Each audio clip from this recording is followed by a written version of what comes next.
If you're someone that's been struggling with seeing huge fluctuations in terms of your scale weight, well then strap yourself in, because I've got some sick content for you in this week's video.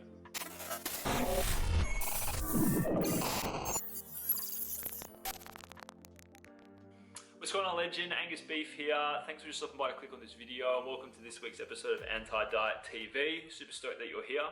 I want to talk today about scale fluctuations, right?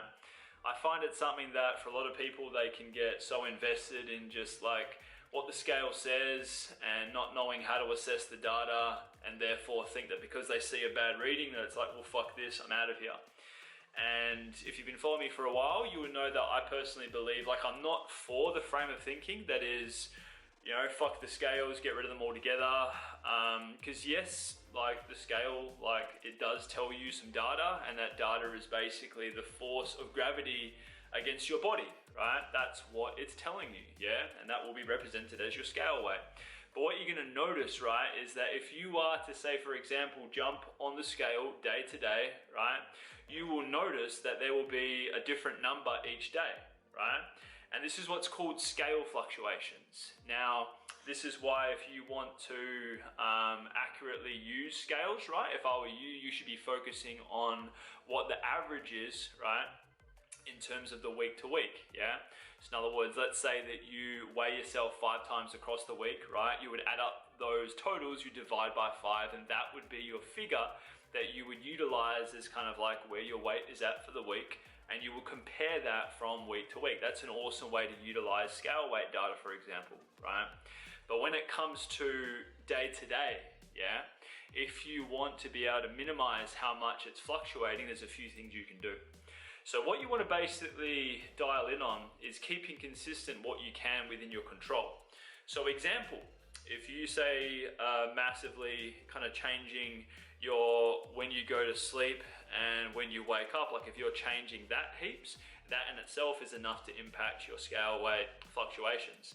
If you are not consistent with your water intake and you're going from like 1.2 liters to 3 liters, 1.5 to 2.8, like if you've got a lot of variance in your water intake, well then this can have a big impact upon your scale fluctuations.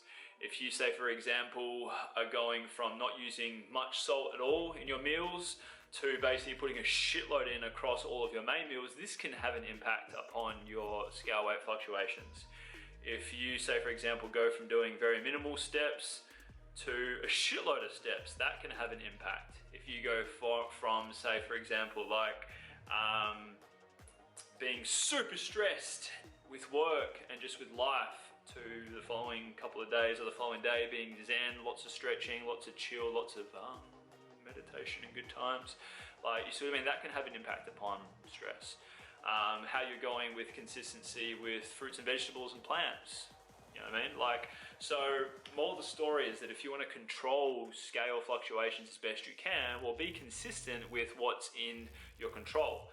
Same as like if you're the sort of person that just like is hit and miss with your workouts as well, because obviously if you're not familiar, when you weight train, for example, this induces lots of intramuscular wear and tear.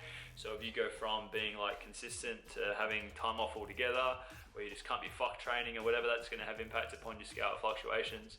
So if you want to minimize fluctuations as much as possible, well then be consistent with what's within your control, and that will minimize fluctuations quite a lot. And then same deal, you can use the data that you get from during the week, build up an average, and then compare that from week to week as you go along.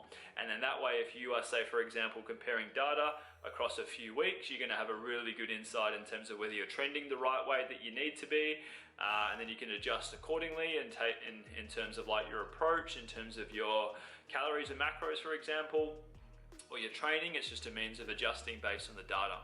So I hope you got some value from this. Obviously, like, it can be a bit of a fragile and pretty, you know, hectic scenario. I find a lot of people in terms of their relationship with the scale. So don't be that sort of person who just thinks that like because you gained a couple of, you know, grams or whatever it might have been overnight that you're, you know, a fat piece of shit, or that something's wrong with what you're doing. Like, take on board the stuff that I said.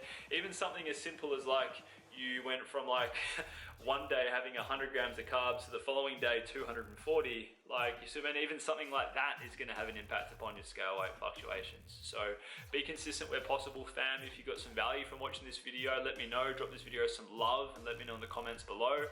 Tag someone who could be interested in watching this, who would get some value, and I'll catch you in next week's episode of Anti-Diet TV. Peace.